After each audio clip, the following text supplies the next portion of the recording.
In the beginning, the baby was born.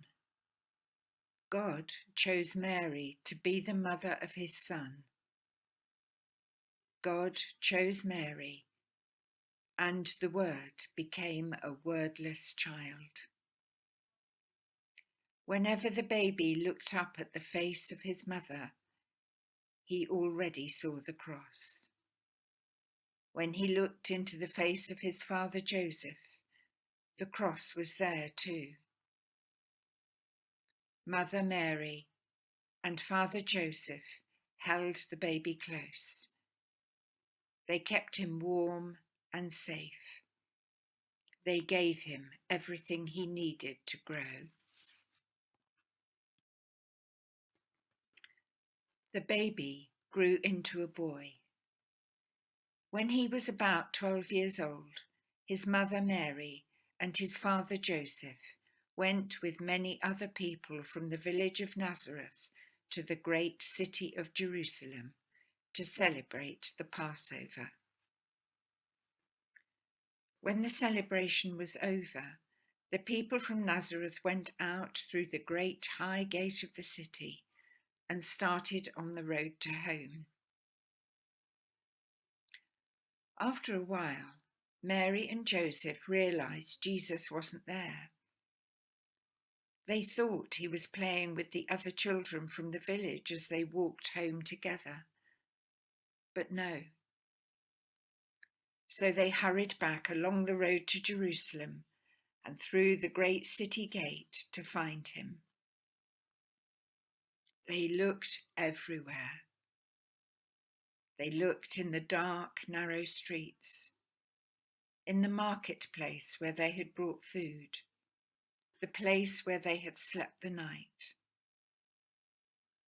Finally, they looked in the temple, and there he was. He was talking with the rabbis, the priests.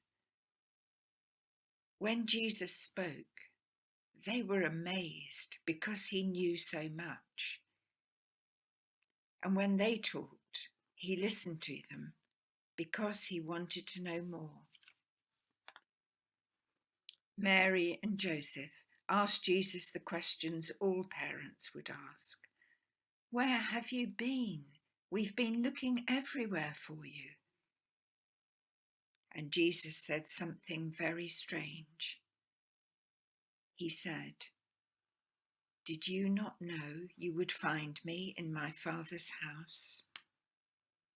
Mary and Joseph did not understand.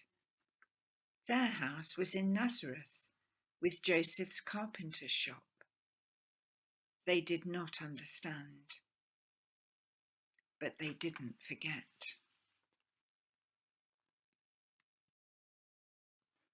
Jesus grew and became a man. When he was about 30 years old, he went to the river Jordan, where his cousin John was baptizing people. Jesus waded into the water until he was face to face with John and said, "Baptize me." John looked at him as if it was for the first time. Now he saw him for who he really was. "How can I baptize you?" he said. "You are the Messiah, the one we have been waiting for.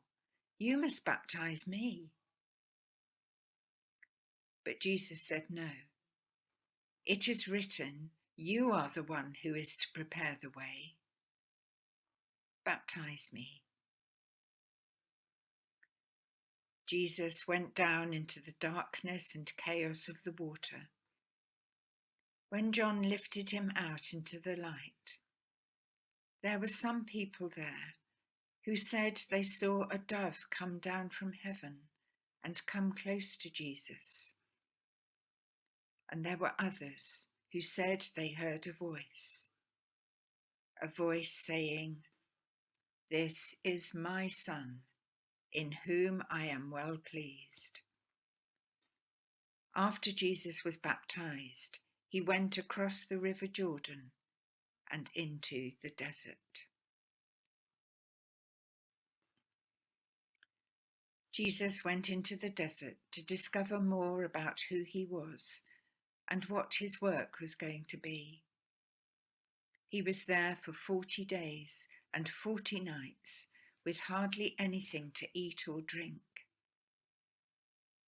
One day he heard a voice.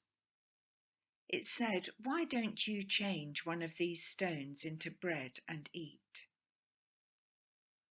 Jesus replied, "No, to be a real human being, you will need more than bread to eat."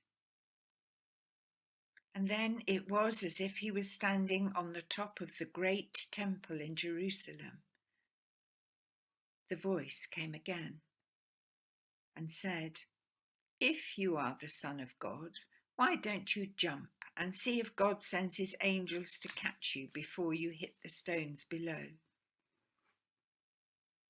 Jesus replied, "No, we do not need to put God to the test." And then it was as if Jesus could see all the kingdoms of the world. The voice came back again and said, "If you will follow me, I will make you king of all these kingdoms." Jesus replied, "No, I am to be a king, but not that sort of king." The voice went away. Jesus went back across the River Jordan to begin his work. Jesus began his work. He came close to people, especially those no one else wanted to come close to. Here he has come close to a blind man, so close he touches his eyes, and the man can see. When Jesus came close to people, they changed. They could see things they couldn't see before. They could do things they couldn't do before. They became well again. Jesus also told stories in parables. Finally, he knew that he was becoming a parable too, and he set his face towards Jerusalem for the last time.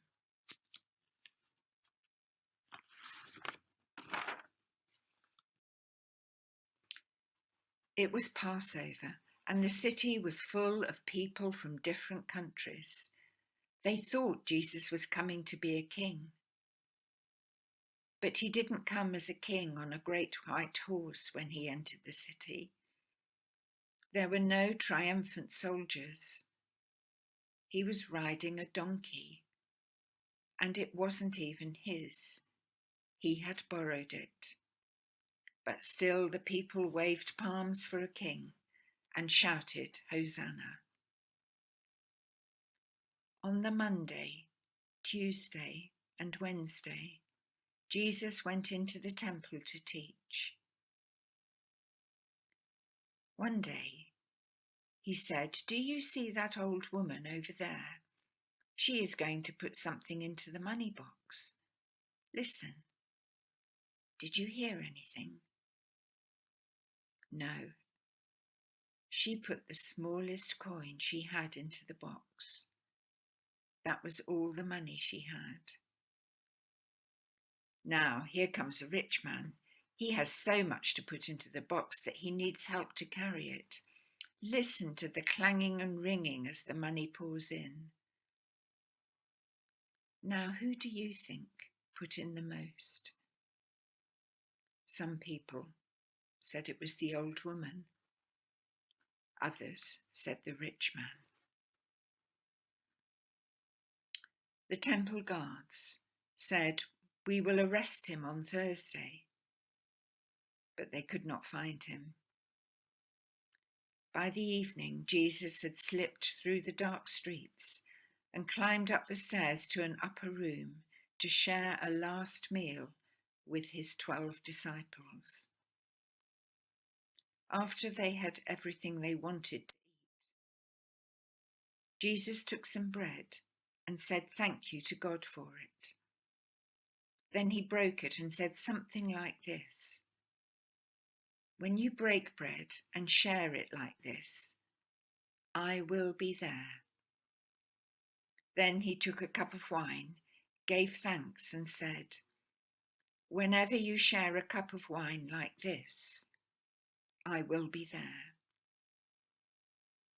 What was he talking about? What did he mean? How could they know?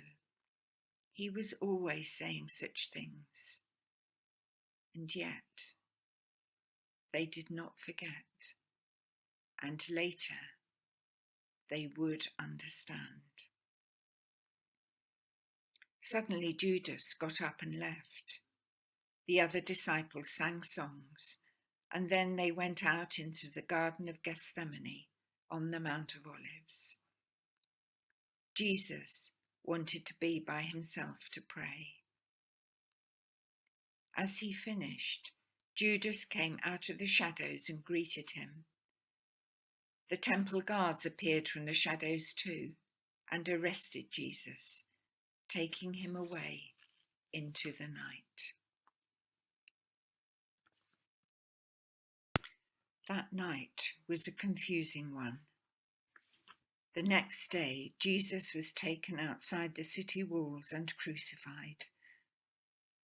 That afternoon, he died. The sky grew black. Jesus was taken down from the cross and buried in a cave. A great stone was rolled across the entrance to the cave. Saturday was so quiet you could almost hear the earth breathing.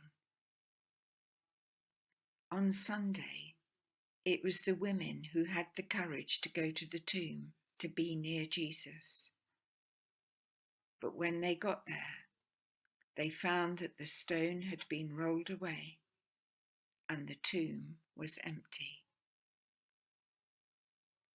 Jesus had died on the cross, but somehow he was alive and still with them, just as he is with us, especially in the bread and wine.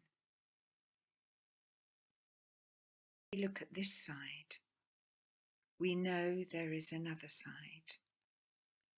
And when we look at this side, we know that the other side is there too. They cannot be pulled apart. That is the mystery of Easter.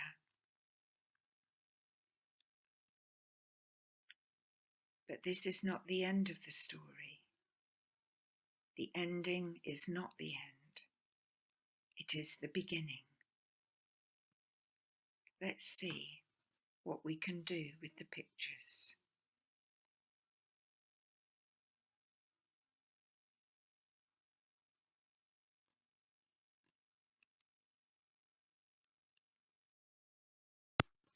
And now the story goes on forever and ever.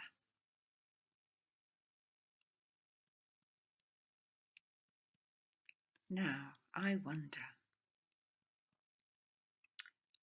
what part of the story you liked best and why. I wonder which part of the story you think is the most important part and why.